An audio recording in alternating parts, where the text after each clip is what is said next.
This chapter is over an hour and 16 minutes long, but I do think it's interesting as speculation. So I'm going to go ahead and do it. I won't put a whole bunch of comments on it, but I will point out things that are similar so that maybe it might make some sense. But there won't be any other comments. Okay. Anyway, Kolbrin Bible, Book 5, Chapter 34. It seems to cover the whole 18th dynasty. And the 18th dynasty is classified as the first dynasty of the New Kingdom period. It boasts several of Egypt's most famous pharaohs, including Tutankhamun, the Thutmose dynasty for the 4 pharaohs named Thutmose. Its famous pharaohs of that dynasty include Hatshepsut, Akhenaten, his queen Nefertiti, and then there was King Nefertiti, which I assume they believe is the iconic Queen Nefertiti. MAN 3433.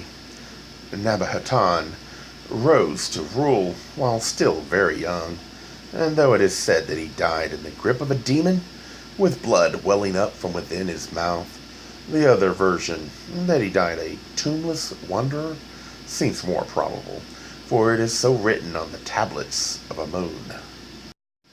MAN 3434. In the days of his father, the enlightened ones had regained strength in the land of Egypt, though they remained a hidden force, and all their deeds were secret. Nevertheless, they were not unknown to the priesthoods, which were then strong, though they were regarded with much disfavor. In those days, the charges made against the enlightened ones were that they stirred up the lowly against the powerful, that they tried to turn the land over, to change that which had ever been. Therefore, those who knew the great God dwelt in seclusion and hiding. Their names were unknown, their faces unseen. MAN 3435. The mother of Akhenaten was Tawi, one of the chosen ones. In those days, there were still 4 ranks of the faithful: the twice-born, the enlightened ones, the chosen ones, and the dwellers in light. Among the dwellers in light, there were seekers in light and laborers in light. Even then, as now, the wife of Pharaoh, though of high blood, was no more than half Egyptian. Her ways were strange. While he had still not come to manhood, the mother of Pharaoh taught him the ways of light. She revealed many of its secrets, probably without proper authority, though this cannot be known. However, though the leader of light in Egypt was never far removed from the pharaoh, only during days in the far distant past were the kings numbered among the enlightened. Only in the days of true greatness, days long gone, down into dust, days long forgotten in the land, yet ever we have hoped.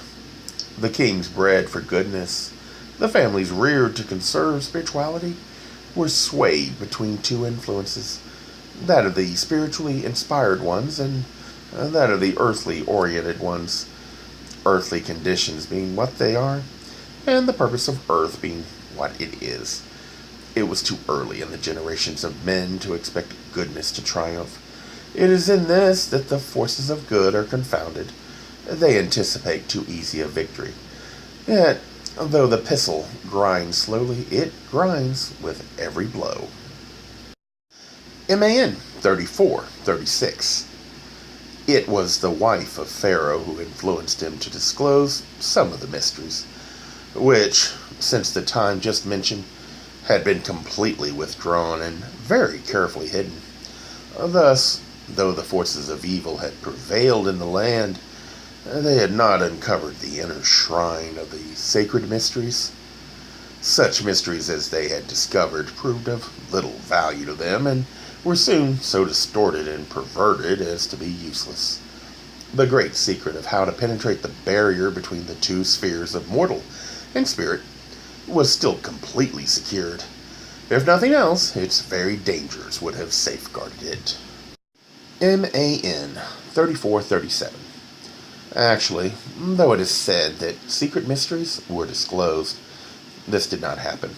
All that did happen was that Pharaoh used the knowledge he had to try and give the people a greater insight into the way of light, the true way. As is ever done, he veiled the all-consuming brilliance of truth, leaving just sufficient glimmer to light the way, to become a beacon. Akhenaten himself saw the truth but dimly, for though he tried, he failed to meet the test of an enlightened one. Perhaps it was this that inclined him away from the faithful. How many, when they discover what the knowledge of truth entails, falter on the path.